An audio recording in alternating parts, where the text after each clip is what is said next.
Welcome to another TerranScapes video. This video will show very briefly a piece that's under construction, new release, and a quick comment on the arena that I make and some thoughts on that. First, real quick on this new edition. First of all, this piece is designed to accompany the trench pieces. This is just my masterpiece, notice master, that I use just to ensure uniformity with all the pieces for the angle and for the seaming up. And if you haven't seen the trench pieces that I make before, very simply, they're open-sided trench pieces that can hide a 30mm model. Whoops, wait a minute, let me grab one here. There we go. They can hide a 30mm model behind it. And I have firing platforms that accompany it that step them up so that they can shoot over the top. And they come in a variety of sizes and some shapes so that you can assemble them, you know, as wide as you want and in any configuration you desire. Well, he wanted me to add to that line a bunker entrance, and if you know anything about trenches, you know that there were often entrances that would go under the ground, several meters sometimes, to protect them from artillery shells. It'll add a little variety, it'll add a longer piece that has less seams, and it's also going to rise up just a little bit. I wanted to leave this a little higher to help give you that impression that there's some protected area down below. And so the sandbag line is going to actually carry up just a little bit, and you can get an idea. Then this is going to seam up like that. And then, so this area is actually going to come out just a little bit more. So this will be quite a bit bigger piece to help give you that feel that there's sort of safety underground. One of the other things that he wanted to accompany this piece, however, were some lanterns. And he wanted some lanterns that could be hung by the door. Let me pan back here a little bit. You know, so they could be hung by the door. Of course, I can't. This is so small, I can't. There we go. And so I thought about that, and this is getting a little outside of my comfort zone in terms of what I'd like to produce or what I've done in the past. But I think this is something that's worth trying, and it's a small enough project that I think I can pull it off if the shape that I've come up with works for the customer and works for the general public. So I'm going to try to show you a close-up of this using a different camera, as my video of the 6mm terrain obviously failed epically by using this camera for close-ups. So let me show you that right now. Alright, so trying to use this camera, now that the audio on this camera is not as good, so I may dub this over, but what I wanted to show up close is at least to see the general structure. So this has a flared bottom. Whoops, it's a little top heavy because of the pewter top. I've sort of custom constructed this from a little bit of styrene and some bits from some other miniatures that I have.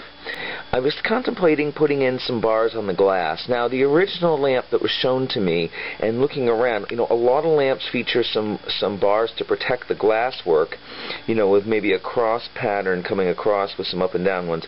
I've also seen some where it's an external cage. And in fact, the handle that might be typical for a lantern like this would be to mount it, you know, in the side here with a wire hook that would come up over the top like that. I'm not going to be able to cast it like that, obviously. I can't cast it with hooks or whatever. You know, the other thought I had is to just omit the hooks, leave it as a very simple piece. I'll contemplate putting in the bars, see how important that is in the glass, and then it'll just glue. Whoops, a pencil. There we go. It'll just glue across flat onto, you know, a bar. Boy, getting this focused is tricky. There we go. A bar which will come out like this and mount right into the wall of the trench line. And, you know, so the wall will be a straight out arm with maybe like a 45-degree brace supporting the arm. And then it'll just freely, you know, quote-unquote, hang. Alright, so I think that worked out a little bit better.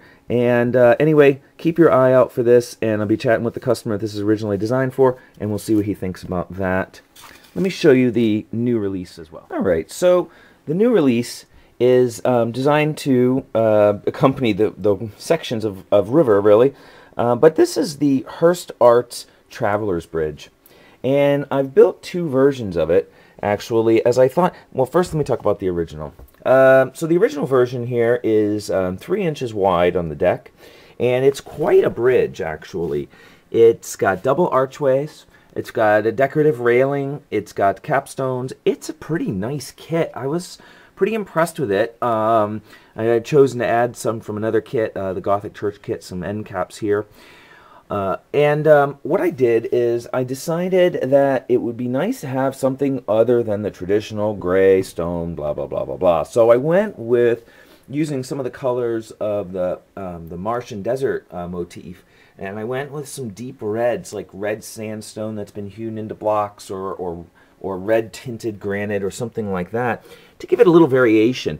Remember that this is obviously not the only color this bridge can be made in, and if you would prefer it to be in a slate gray motif or whatever, that's always doable. But I wanted to show something with some variation to give people some ideas about how to break up that sort of typical monotony of gray stone. I built this to be 3 inches wide here, and then I decided that it'd be nice to have one that was a full 5 inches wide to give some options for wider troop movement coming across. So each of these squares is 1 inch.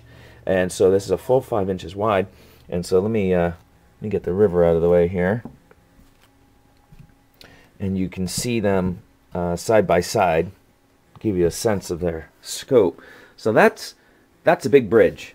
It's the same length, so no change in the overall length or finish, but just this is a lot of plaster. That's a big deck. Requires quite a few extra casts of the deck actually to get that to happen. So I'm gonna see you'll see this show up on the website in the next day or so. And again, you know, think color changes. That's always a possibility if you have something else in mind.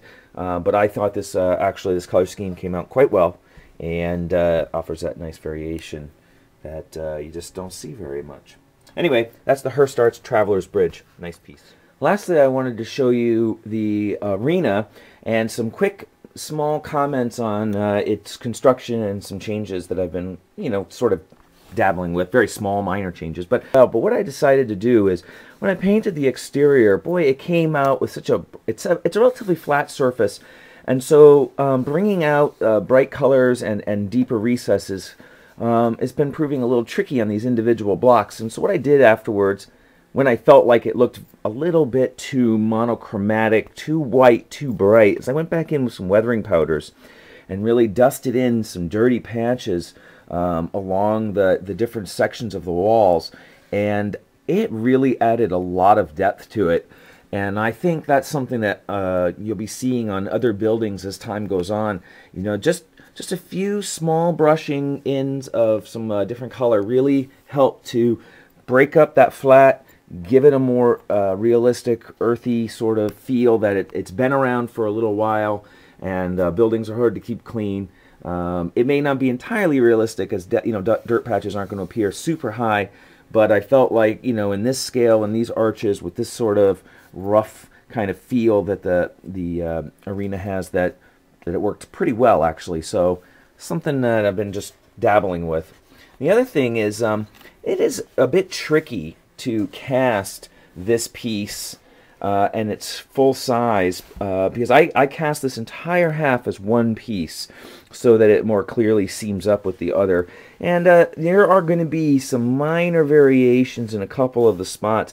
This is a large mold, and it's hard to keep its shape in the mold shell, but it's actually been a pretty solid piece for casting. I've been happy with it overall, but again, you know, there are a few minor variations which I think kind of work all right with this, as it's you know, an older building that's perhaps settled, but be aware that that this is all hand cast and hand poured, and so there's going to be some, you know, of course, some deviations in it.